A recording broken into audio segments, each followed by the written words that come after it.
सर्वांना नमस्कार. माझे नाव प्रांजली. मी श्रीमती विजाजू इंग्लिश मीडियम स्कूलमध्ये 7वीत शिकणारे विद्यार्थी. माझा आजचा विषय आहे मी मुख्यमंत्री झाले तर. आज आपल्या महाराष्ट्राला स्थापन होऊन खूपच वर्ष झाली, तरीही आजपर्यंत महाराष्ट्रात महिला मुख्यमंत्री होऊ शकली नाही. अजूनही मंत्रिमंडळात महिलांना योग्य ते प्रतिनिधित्व मिळत नाही. म्हणून जर एक सर्वसाधारण समाजातील द्रौपदी मुर्मू जर राष्ट्रपती बनत असतील, तर एक खेड्यातील सर्वसाधारण मुलगी देखील मुख्यमंत्री बनू शकते. म्हणून मी एक सर्वसाधारण मुलगी विषय मांडते की मी मुख्यमंत्री झाले तर. खरंच मला जर मुख्यमंत्री बनण्याची संधी मिळाली तर मी त्या संधीची पुरेपूर उपयोग करून त्याचे सोने करेन. सर्वात आधी मी माझ्या शेतकरी राजांना प्राधान्य देईन व त्याचे सोन्यासारखे दिवस होते, जेणेकरून ते आत्महत्या करणार नाही. आणि आपण आज जे आहोत ते आपल्या शेतकऱ्यांमुळेच. आपल्या महाराष्ट्रात भ्रष्टाचार, गुन्हेगार, महागाई, बेरोजगारी, नक्षलवाद, दहशतवाद यासारखी अनेक समस्या आहेत.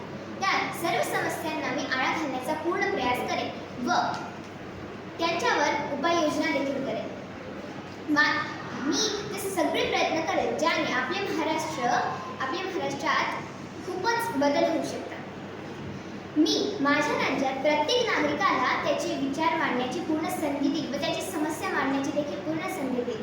त्यांच्या समस्यांचे पूर्ण निवारण करेन.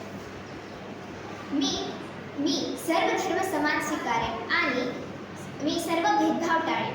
मी ना पद मिळवण्यासाठी ना प्रसिद्धीसाठी, ना प्रसिद्धीसाठी, ना प्रचारासाठी, ना खुची टिकवण्यासाठी मी मुख्यमंत्री बनेल तर केवळ समाज कल्याणासाठी आणि एक आदर्श राज्य घडवण्यासाठी.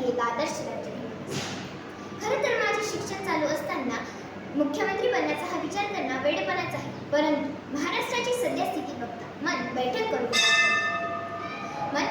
करून द्या. आज आपण कुठे आहे, काय चालू आहे हे सगळं बघताना आपण हे बघतो की आजच्या काळात सगळीकडे दुष्कर्मच होत आहे व महिलांवर अत्याचार होत आहे. म्हणून पण आज आपण कुठे आहोत, काय चालू आहे हे सर्व बघता जर आज आपल्याला महाराष्ट्रात एक आदर्श मुख्यमंत्री हवा तर एक आदर्श व्यक्तिमत्व हवं.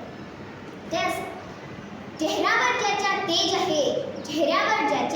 आहे, मनात ज्याच्या विवेक आहे, बुद्धी ज्याची तल्लख आहे, धैर्य ज्याचा उच्च आहे, इंद्रियांवर ज्याचा संयम आहे, चरित्र ज्याचे शुद्ध आहे, जीवनामध्ये ज्याचा निधी आहे व सत्य ज्याचा ईश्वर आहे, असा मुख्यमंत्री हवाय. आणि महाराष्ट्राची पहिली महिला मुख्यमंत्री ही देखील अशीच असेल. मी जर मुख्यमंत्री बनली तर मी हे सगळे नियम लागू करून घेईन.